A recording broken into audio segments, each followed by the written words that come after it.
The votes are in and your top 10 indie games of 2016 have been decided. We want to thank all of you for taking part and making this very special video possible. So without further ado, here are the top 10 indie games of 2016 as chosen by you.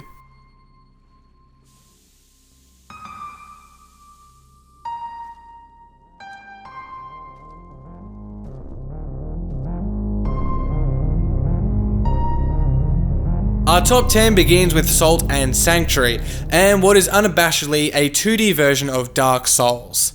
Name a component of the famous series and you'll probably find it in Salt and Sanctuary. Souls and bonfires are rebranded as Salt and Sanctuaries respectively. Deaths are aplenty, your character is highly customizable, and well, the list goes on. Still, despite its mimicry, Salt and Sanctuary is different enough to provide a complementary rather than repetitive experience to the Souls series.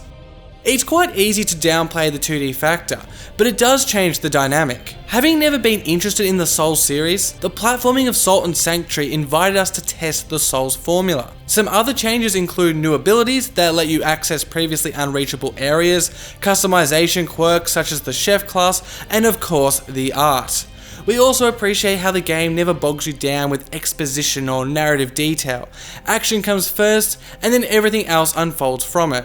A sign of a game that knows exactly what its identity is.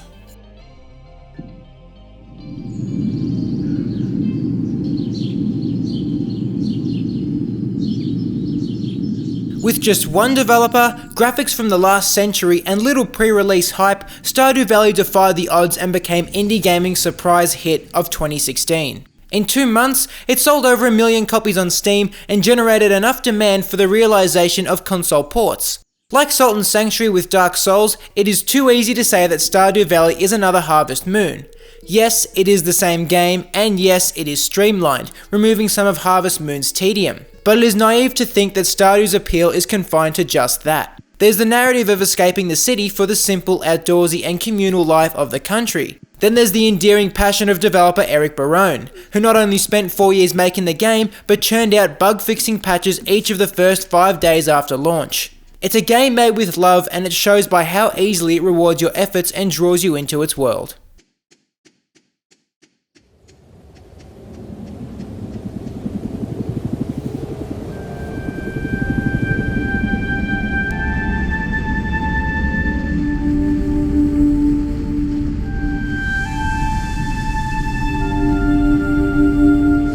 Whilst the first 2 games on this list closely follow their inspirations, Abzu travels down its own stream. It takes some inspiration from Journey. Considering that creative director Matt Nava was also the artist behind Journey, it's only natural. What is perhaps a bigger influence on the game is that it's an artist-led project. The visuals are stunning, and in our opinion, it's the best looking indie game of 2016. The music is also astounding. Always at a cinematic quality, it is Abzu's emotional conductor, taking you through the motions. This immaculate presentation is the driving force of Abzu, immersing you deep underwater and kindling a desire to discover all its secrets and beautiful worlds. It quite literally picks you up in its current of loveliness, and in such a gentle way that you don't even notice. Adding to that feeling of calm is the absence of any threats like predators, oxygen loss, or time-bound missions. Abzu wants you to take your time and revel in its gorgeousness, like swimming through rainbows of fish. It emphasizes the present moment, absorbing and enjoying it all. On another note, an underrated feature of Abzu is its movement. Both simple and fluid, you feel the pressure and all the movements of the ocean. In fact, if you dive to the seabed where the ocean pressure is greatest, you move slower. All up, Abzu transcends beauty and delivers a tranquil and fascinating journey through a mysterious ocean. Super hot, super hot, super hot.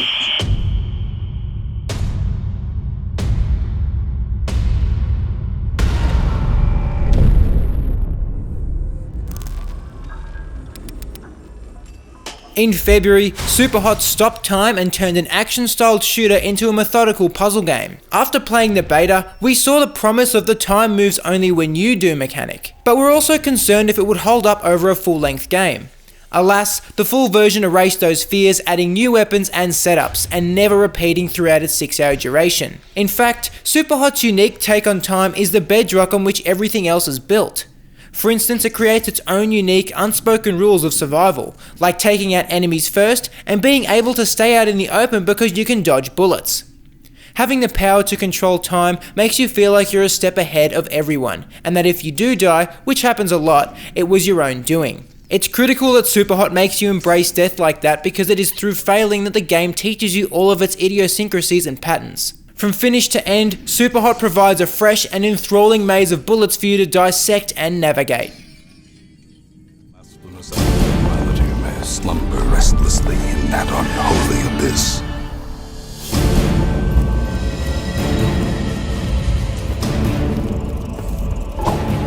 Having hit early access in early 2015 and then released in full back in January, Darkest Dungeon feels like it's been around forever. Nevertheless, we're not complaining. It's one of our favourite games of the year and we're glad that you guys voted it into this video. The game's defining characteristic is stress. Crawling through the horror-filled dungeons, one of your dungeoneers may tip over the edge from, say, witnessing a teammate's death or not having enough light. In this scenario, they will most likely go insane and develop an affliction. This could be masochism, paranoia, and so on. What it means is they'll be more prone to death, do more stress damage to the rest of your team, and make your mission even more perilous. Stress can be managed back at the town via prayer, booze, or other vices. Stress can also cause characters to have quirks like combat penalties, or harmful fascinations with things like gore. These can also be cured at the town, but at greater cost. Essentially, this focus on mental health adds an extra layer of character management to the game. It also makes the flawed heroes more compelling, recognizing their experiences in the dungeons and crafting a narrative around it. I'd even name my heroes after their quirks. For instance, my claustrophobic jester was called Tunnels, and my gambling highwayman Dice. There are 15 different character classes, whose different skill sets bring much variety to team formation and combat strategy. Figuring out which classes you like best and complement one another is half the fun. Darkest Dungeon is an intense game, and that's an understatement. It tasks you with managing the stress levels of a band of misfit dungeoneers, all the while raising your own stress levels in the process.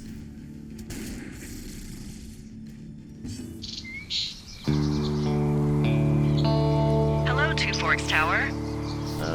Hello? Whoever this is? It's Henry, right? Yeah. I'm Delilah. Now into the top 5, Firewatch is the first game in this video to hit 600 votes. Now being made into a film, Firewatch has become synonymous with its highly divisive ending. Here at Indieformer, we were split on it. Lawrence liked it and I thought it was a letdown, reflecting the public sentiment. But it is ultimately one aspect of an overall fantastic game. Above all else, Firewatch is a radio-mediated relationship between new fire lookout Henry and his supervisor Delilah. So many components make it engrossing, but it starts with the superb writing that handles humour as well as it does moments of terror and unease. On top of that, the brilliant work of voice actors Rich Summers and Cissy Jones brings the script and characters to life. Players got to choose Henry's replies to Delilah, choices that never affected the events of the story, only the course of the conversation. You still cared about your decisions because the game made you care about Henry and Delilah. The interplay between the two feels so real, and in fact, there is a sense of realism that permeates through Firewatch. For example, we loved how the trigger on the gamepad was used as the control for the radio, mimicking the radio's push-to-talk button. It's a little detail, but one of many that makes the Firewatch experience. Going back and playing the game now, we realised how quickly the intro established the character of Henry and the game's mood. A sad piano and guitar strum in the background as the tragedy of Henry's romantic past is told on his way to the lookout tower. From the word go, you are emotionally hooked. Firewatch is one of the best made games of 2016, and if you haven't played it yet, we implore you to do so.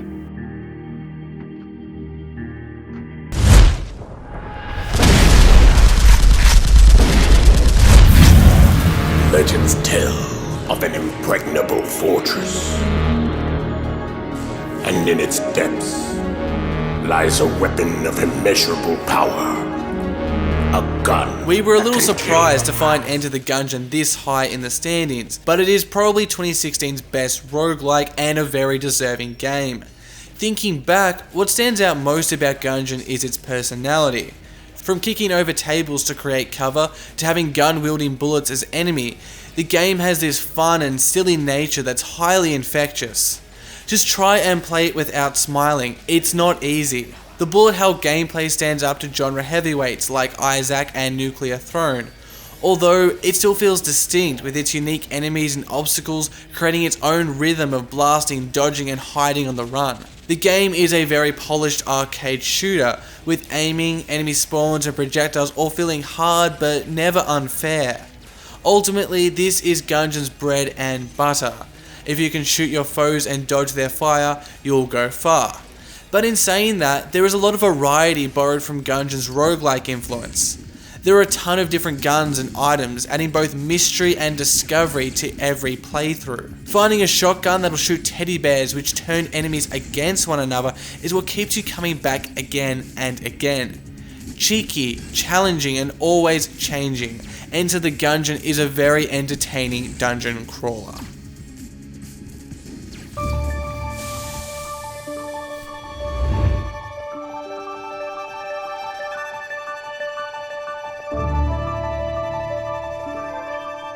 At the number 3 spot, we have the game that took 10 years to make, Owlboy. With the likes of Abzu and Firewatch, we've already looked at some games with great production value. Unlike them, Owlboy dabbles in the realm of 2D, but it is no less magnificent in appearance. In November, we harped on about its magical soundtrack that elicited the nostalgia of Shovel Knight and Disney. We praised its art too, but having played it more since then, we've realised that every area has been individually designed. Whereas other games may copy tile sets, artist Simon Anderson has handmade every background dot by dot. Learning about that level of dedication, it is no wonder that the game took so long to develop. The game itself is a Metroidvania platformer, and it too is the product of much refinement. The game ebbs and flows at the right times, and you're never inundated with new systems or made bored by the same old stuff. Furthermore, the action is seamlessly tied into the game's events, allowing you to be easily swept up into the narrative stream. Owlboy is a delightful love letter to pixels that should be played for its art and music alone.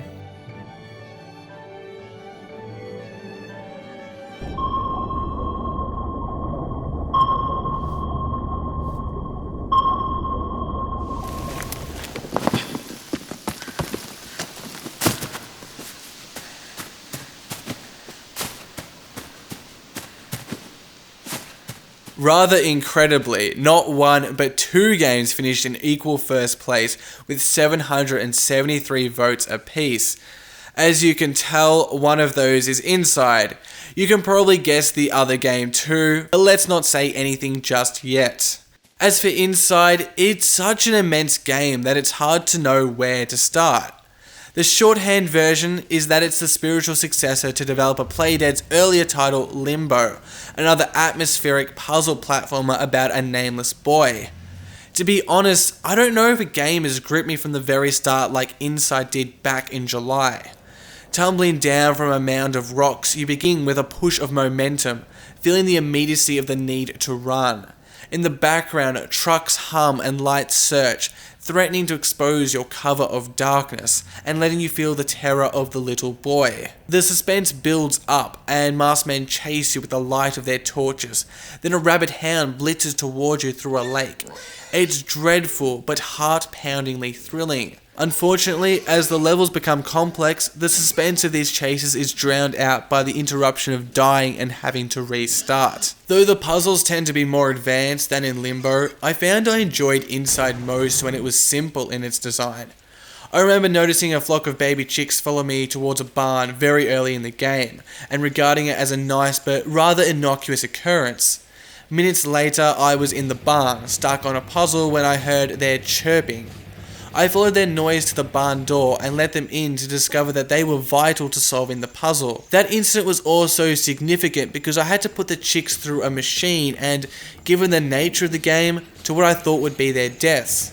Seeing them fly out the other end of the machine safe and alive brought me a rare moment of relief from the grimness of Inside's world. Short yet impactful, Inside is a worthy spiritual successor to Limbo.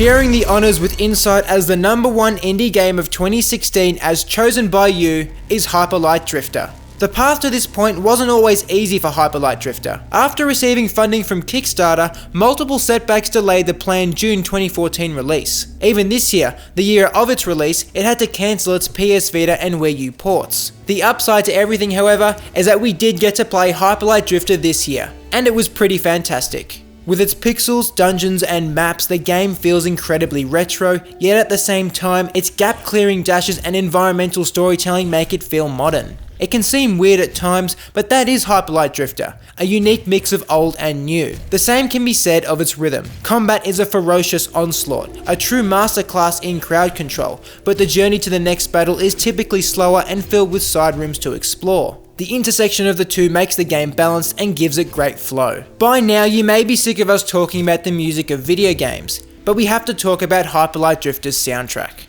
The work of composer Disasterpeace, its mellow synths instill peaceful contemplation as easily as they do worrying dread, and match the 80s styled art. A lot of the game's incredible atmosphere must be credited to the music. Ultimately, Hyper Light Drifter is a flat out doozy, and both it and Inside are very deserving of being called 2016's best indie game.